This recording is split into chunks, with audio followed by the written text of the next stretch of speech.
everyone, it's me again. Today I want to speak about three elements that are important for our yoga practice, our spiritual practice actually. And they are in this book that I've spoken before, the Sutras of Patanjali. And there are several elements to a practice. A practice is not only an asana practice, a physical practice. A practice is something that stays with us forever, no matter what happens to these bodies, no matter what happens to these limbs. Even if tomorrow we lose all of our limbs, we can still practice yoga because we can meditate and we can breathe. Even if tomorrow we get sick, we can practice yoga because we can be in self-awareness. Even if tomorrow we are pregnant and we lose our advanced postures, we can practice yoga in that letting go. So postures come and go in our life, and if we are identified with the postures, we're missing the point. Postures and asana are only a threshold to a deeper dimension inside of us. And what is actually practice? Practice is taking a moment each day to check in. That's what practice is about. What is the best practice? My teacher says the one that you did today. So this morning, I was not feeling very energetic. I was actually feeling tired, and I took it easy. I did my series, and I said, I'm supposed to do my second series today, but I just feel like doing primary series, and that was what happened. And I did half of my primary series, and then I felt really good. I feel renewed, I feel refreshed, and it's taking it easy at the same time being very committed. So practice needs to be taken with commitment and devotion. And in Ashtanga Yoga, practice happens 6 days a week, which is actually, it's intense. We only have 1 day per week to rest. We also have the moon days to rest. And ladies, we have our ladies' holidays to rest. But the rest, we are there. We are in our mat. No matter if we do a couple of Surya Namaskar, it's enough. No matter if we do a little meditation, it's enough. Practice should be uninterrupted. That means that once we make the commitment, once we say yes to a practice, and I like to speak of a Latin lover here. It's like these Latin lovers, they are never tired until you give them the yes. Kind of Ashtanga is like that. You need to give them the yes. If you flirt with the Latin lover, the magic is not happening. Once you tell them, yeah, take me in your motorcycle, go, accelerate, then the magic starts happening. And sometimes we're going to have great, practices that we feel powerful, we feel like super energetic. Sometimes we're going to feel completely depleted. And in those ups and downs, we're going to find something that never changes, which is our connection to our breath. And that breath experience is going to expand as we practice throughout the years, because Ashtanga is a practice that starts, the progress starts being measured, I think, after the 10th year. The first decade, you don't really count. So this first decade, there's a lot of identification with the asana. There's a lot of fascination with the body. Of course, because the series are incredible, are so creative, and they're so intense and powerful that sometimes you say, this is it. I found it, I don't need anything else. My body, is making me feel so good.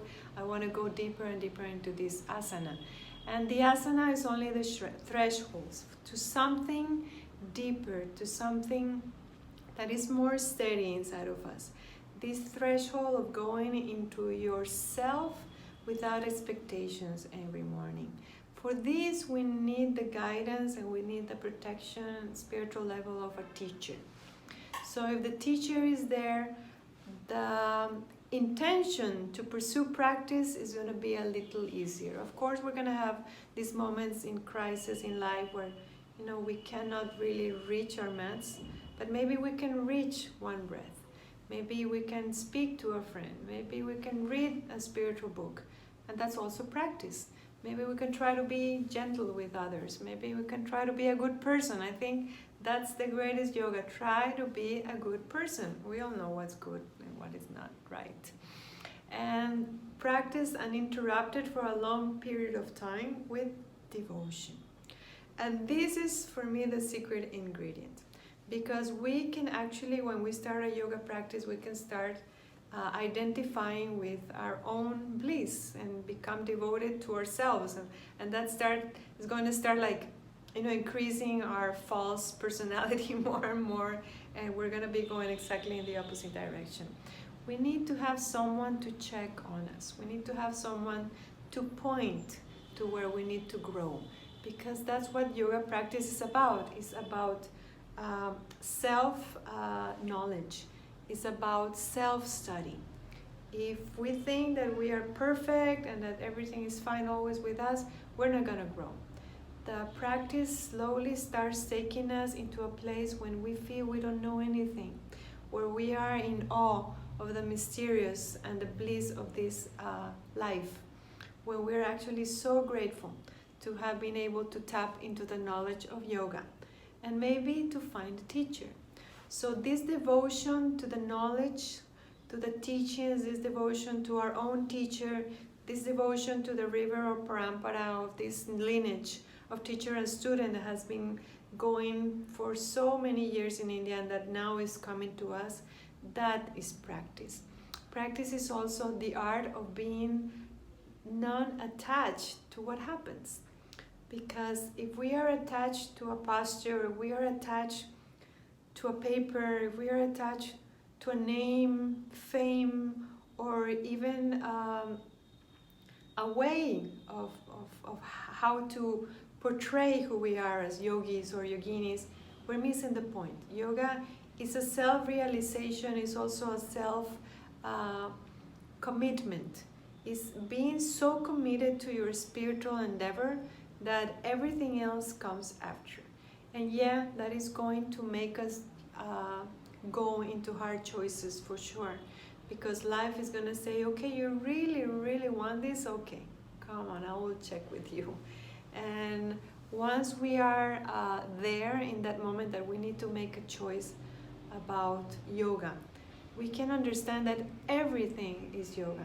Ultimately, yoga is the power of discernment, is the power of choosing wisely, is the power of knowing what is conducive to our spiritual practice and what is not.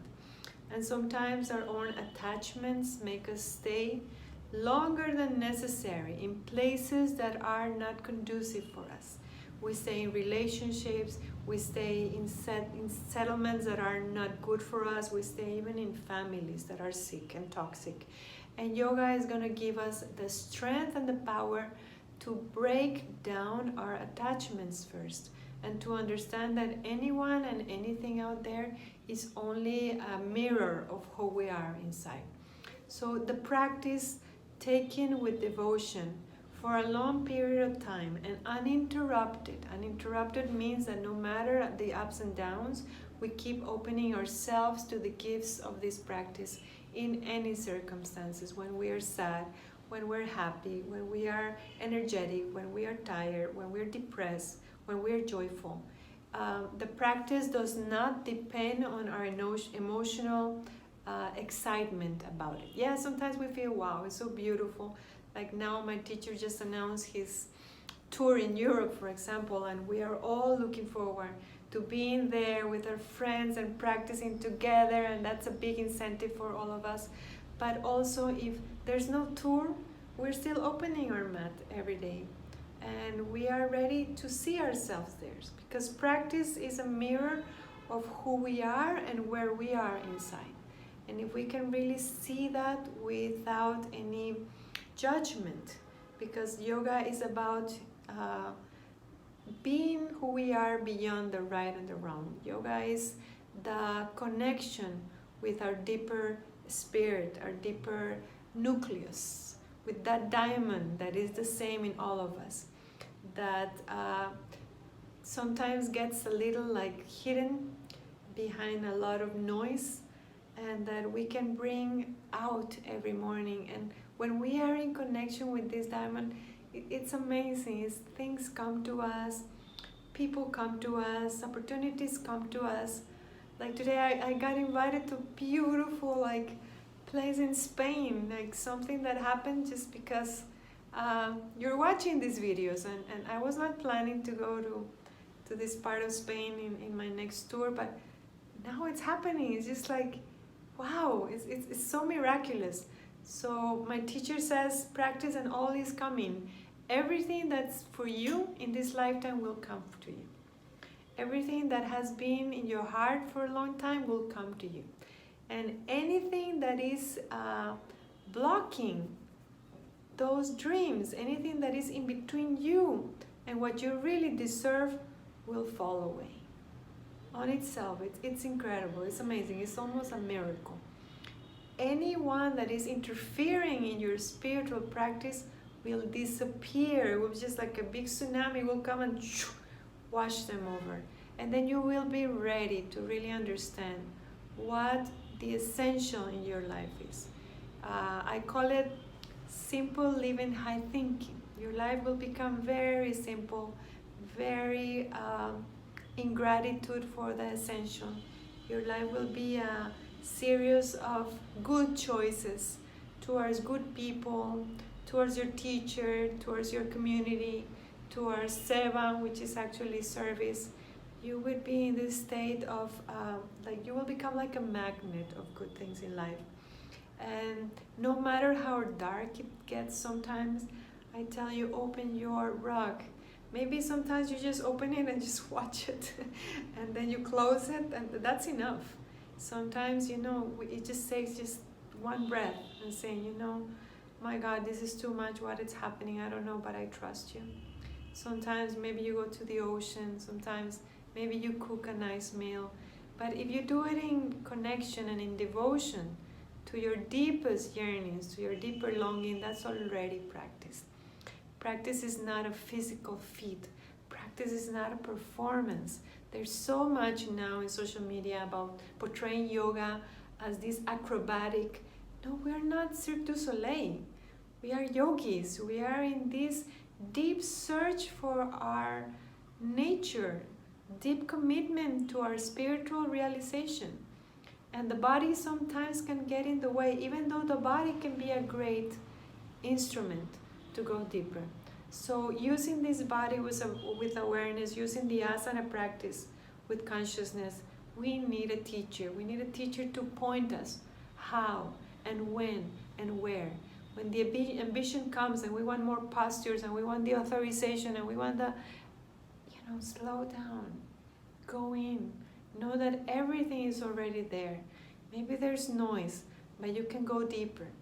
Go deeper into your practice, and every day will be an opportunity to put yourself out there, to know where you need to move, to know where you need to let go. And the practice will give you everything you need, every moment of your life. Practice with devotion for a long period of time, uninterruptedly, and choose one teacher. And that teacher will guide you when the dark night of the soul happens. It will happen.